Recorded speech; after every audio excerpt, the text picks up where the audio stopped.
بسم اللہ الرحمن الرحیم۔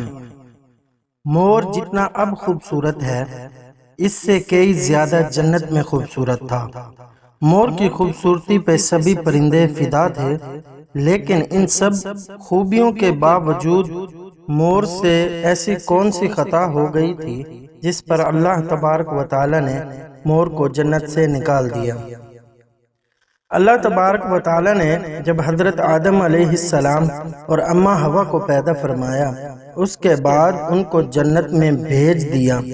وہ دونوں جنت میں بہت ہی پرسکون رہتے تھے، بہت ہی لذیذہ میوے پھل کھایا کرتے تھے، لیکن ایک اناج جس کو کھانے سے اللہ تبارک و تعالی نے انہیں منع فرمایا، اور وہ اناج گندم تھا۔ چونکہ شیطان حضرت آدم علیہ السلام کی وجہ سے ہی جنت سے نکالا جا چکا تھا، اسی وجہ سے شیطان اور حضرت آدم علیہ السلام سے دشمنی ہو گئی تھی۔ شیطان یہ چاہتا تھا کہ وہ کسی بھی طرح حضرت آدم علیہ السلام کو جنت سے نکال دے، اور ساتھ میں اماں حوا کو بھی جنت سے نکال دے۔ جب شیطان کو یہ خبر ہوئی کہ حضرت آدم علیہ السلام کو تمام میوے کھانے کی اجازت ہے لیکن گندم کھانے کی اجازت نہیں ہے، تو شیطان انتقام کی آگ دل میں لیے جنت کے دروازے کے پاس بیٹھ گیا، اور 300 سال تک وہاں پر بیٹھا رہا کہ کوئی جنت کے دروازے سے باہر آئے اور شیطان اس سے بات کر سکے۔ ایک دن اچانک سے مور جنت سے باہر آیا۔ شیطان اس کو دیکھتے ہی بہت خوش ہو گیا۔ شیطان نے پوچھا کہ اے خوبصورت پرندے، تم کون ہو؟ مور بولا، میں مور ہوں، اب تم اپنا تعارف کرواؤ۔ شیطان نے جواب دیا کہ میں عالم کروبیہ کا ایک فرشتہ ہوں، اور اللہ پاک کی عبادت ایک پل سے بھی غافل نہیں ہوں۔ میں جانتا ہوں کہ میں جنت میں جاؤں، وہاں کی نعمتوں کا اپنی آنکھوں سے مشاہدہ کروں۔ شیطان مور سے کہنے لگا کہ تم مجھے جنت کے اندر لے جاؤ، میں تمہیں 3 ایسی باتیں بتاؤں گا جس سے تمہیں ابدی زندگی حاصل ہو جائے گی، تمہیں بڑھاپے اور بیماری نہیں آئے گی، تم ہمیشہ جنت میں ہی رہو گے۔ شیطان کی یہ باتیں سن کر لالچ میں آ کر مور نے کہا، مجھ میں تو اتنی طاقت نہیں کہ میں تمہیں جنت کے اندر لے جاؤں، لیکن ایک سانپ میرا دوست ہے، وہ شاید تمہاری مدد کر سکے۔ یہ کہہ کر مور سانپ کے پاس آیا اور اس کو ساری بات بتائی۔ سانپ بھی شیطان کی باتوں سے بہت خوش ہو گیا، پھر شیطان کو اپنے منہ میں چھپا کر جنت میں داخل ہو گیا، اور یوں شیطان اپنی چال میں کامیاب ہو گیا۔ جنت کے تمام نگاہ بانوں کو یہ معلوم تھا کہ شیطان کی چال چل رہا ہے اور جنت میں داخل ہو چکا ہے۔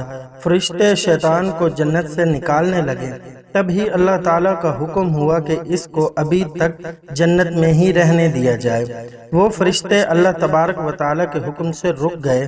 شاید یہ حضرت آدم علیہ السلام کا امتحان تھا۔ شیطان حضرت آدم علیہ السلام کے پاس اور اماں حوا کے پاس جا کر اپنی محبت کا اظہار کرنے لگا۔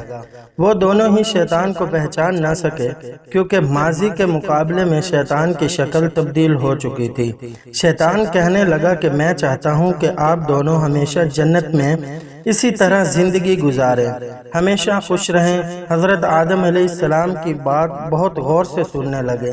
شیطان نے کہا کہ اگر آپ میری بات مان جائیں تو آپ کو جنت کی اور بھی تمام سہولتیں ملیں گی۔ حضرت آدم علیہ السلام شیطان کے بہکاوے میں آ کر کہنے لگے کہ یہ کس طرح ممکن ہے؟ شیطان کہنے لگا، ایک گندم کا دانہ اگر آپ دونوں چکھ لیں تو آپ کو ابدی حیا حاصل ہو جائے گی اور آپ جنت میں ہی رہیں گے۔ یہ بات سن کر حضرت آدم علیہ السلام کے دل میں رجحان پیدا ہوا، لیکن ان کے دل میں اللہ کی نافرمانی کا خوف غالب آ گیا۔ جب اماں حوا شیطان کی باتوں میں آ گئی، جس پر اماں حوا نے حضرت آدم علیہ السلام کو راضی کر لیا، پھر اس کے بعد ان دونوں نے اس گندم کے دانے کو چکھ لیا۔ جیسے ہی گندم کا دانہ ان کے اندر گیا تو دونوں کے سطر واضح ہو گئے، جس کے بعد دونوں نے اپنے سطر چھپانے لگے اور خدا کے خوف سے کانپنے لگے۔ اسی دوران اللہ تبارک و تعالیٰ نے فرشتوں کو یہ حکم دیا اللہ تعالیٰ کو یہ حکم دیا کہ انہیں زمین پر اتار دو۔ حضرت آدم علیہ السلام کو سری لنکا کے قریب نیچے زمین پر بھیج دیا گیا، جبکہ اماں ہوا کو جدہ کی سرزمین پر اتار دیا گیا۔ جن خوبصورت پیروں سے چل کر مور شیطان کو جنت کے اندر لے کر آیا تھا، وہی خوبصورت پاؤں اللہ تعالیٰ نے مور سے لے لیے۔